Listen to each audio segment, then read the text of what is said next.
Ονομάζομαι Λουκάς Γιόρκας, είμαι 22 χρονών. Είμαι από Κύπρο και ασχολούμαι με τη βιολογία. Είμαι φοιτητής βιολογίας στην Πάτρα. Βασικά πήρε τηλέφωνο ο πατέρας μου και μου έκανε έκπληξη. Μου έκανε αυτό στην δήλωση στο X Factor. Το πάνω στην παρούσα φάση είναι να δουλέψουμε σκληρά και σιγά σιγά θα πετύχουμε αυτό που θέλουμε. Καλώς τον. Το όνομά σου? Λούκας Γιόρκας. Γιόρκας, δεν κάνει κάτι αρτοντικό? Και Λουκά, τι θα μας πεις? Θα σας πω το δικό μου δρόμος από Πασχάλη Τερζή. Το όνομά μου μες στις λίστες απ' τα πλοία, στα αεροπλάνα, τα φθηνά ξενοδοχεία. Η φυγή στο πρόσωπό μου χαραγμένη και μου λες εσύ πως είμαστε δεμένοι. Δεν μπορεί να με κρατήσει ο εαυτός μου, δεν ανήκω σε κανέναν, είμαι δικός μου. Τον σπασμένο ουρανό σου μη μου δώσεις, αγαπώ και έτσι μπορεί να με εξοντώσεις. Σ' αγαπώ και έτσι μπορεί να με εξοντώσεις. Μάλιστα. Και εμένα. Κάτι άλλο? Μάλιστα είναι. Α, μάλιστα ή μ' άρεσε? Τι πάθει με την ακοή σας εσείς? Μήπως, Μ' άρεσε επίσης. μήπως έχεις κάτι με την άρθρωσή σου? Εμένα μ' αρέσει. Εγώ μπερδεύτηκα. Ναι, γιατί βλέπεις ένα συμπαθητικό παιδί, χωρίς ιδιαίτερη ευελιξία στα γυρίσματα. Θέλεις να έχεις απέναντι σου το καινούριο ρέμο ή τον καινούριο μπλοκ γιατί δεν τον έχεις. Πάρα πολύ το θέλω. Ωραίο χρώμα όμως. Περιμένω την πρόκληση. Λοιπόν, να σου πω κάτι. Και δεν προχωράμε παρακάτω να δούμε τι θα γίνει. Ναι, γιατί όχι. Δηλαδή, Μπράβο, έτσι. τι λέτε, έτσι, Νίκο? έτσι σας θέλω, ναι. Άντε πάμε. Ναι. Λοιπόν. Από μένα έχεις ναι. Και από μένα έχεις ναι. Ευχαριστώ πολύ. Κατερίνα. Ναι, βέβαια. Ωραία. 3 ναι ήθελες, τα ναι. πήρες. Ο κύριος Λεβέντης. Νότινα. Όχι πια. Όχι. Λοιπόν, Με 3 ναι πέρασες στην επόμενη φάση.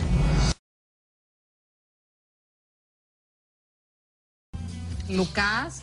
Θα ήθελα να ήσουν εδώ. τέλος.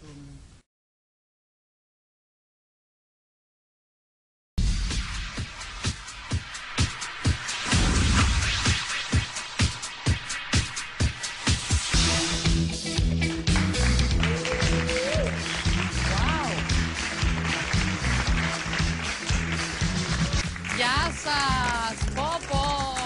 Τι κάνετε? Wow. Έχω πάρει απόφαση ότι θα έχουμε τον νικητή. Τον νικητή του X Factor της Ελλάδας. Δεν το συζητώ. Θέλω αυτή η ομάδα να βγάλει τον νικητή. Και μια νύχτα τρελή σε ένα άδειο βαγόνι.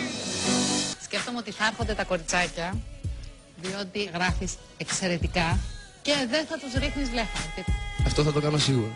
Το ξέρω, το βλέπω. Τι να κάνω τώρα? Ό,τι θέλετε. Δεν ξέρω αν θα μπορώ να σε χαλιναγωγήσω, να σε βάλω σε ένα δρόμο, γιατί εκεί έχουμε ένα θέμα. Βέβαια,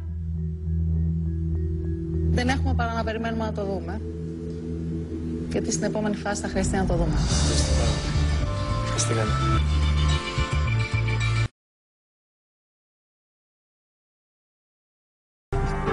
Παίρνανε δίπλα μου τα τροχοφόρα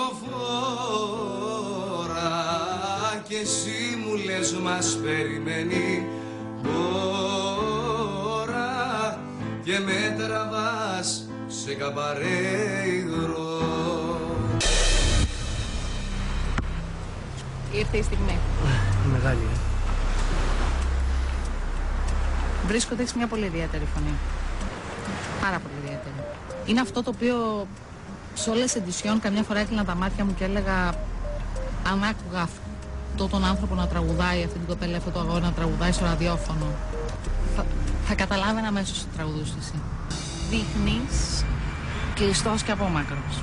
Απλώς πολλές φορές προσπαθώ με αυτόν τον τρόπο, είτε καλός είτε κακός, Είναι άμυνά σου. να κρατώ κάποιες αποστάσεις. Εντάξει, από την άλλη μεριά με δυσκολεύει αυτό και δεν έχουμε χρόνο να μπούμε σε αυτή τη διαδικασία να διαπεράσουμε αυτό το πράγμα που έχεις δημιουργήσει. Οπότε τώρα που θα μπούμε στη διαδικασία, διότι πέρασε στους 4, Ευχαριστώ πάρα πολύ. Πλέον είστε η μάνατζερ επίσημα της ομάδας, αυτό δουλεύουμε για την ομάδα. Σε αυτήν την ομάδα θέλω 4 υποψήφιους νικητές. Μάλιστα. Βρήκατε ένα. Πραγματικά η χαρά μου είναι το γεγονός ότι έχω αρκετό κόσμο που πίστευαν σε μένα, που θέλω να ειδοποιήσω και αυτό ήταν ο πρώτος σκοπός, να τους κάνω χαρούμενος και να τους δείξω ότι η προσπάθεια μου μέτρησε και θα συνεχίσω να προσπαθώ.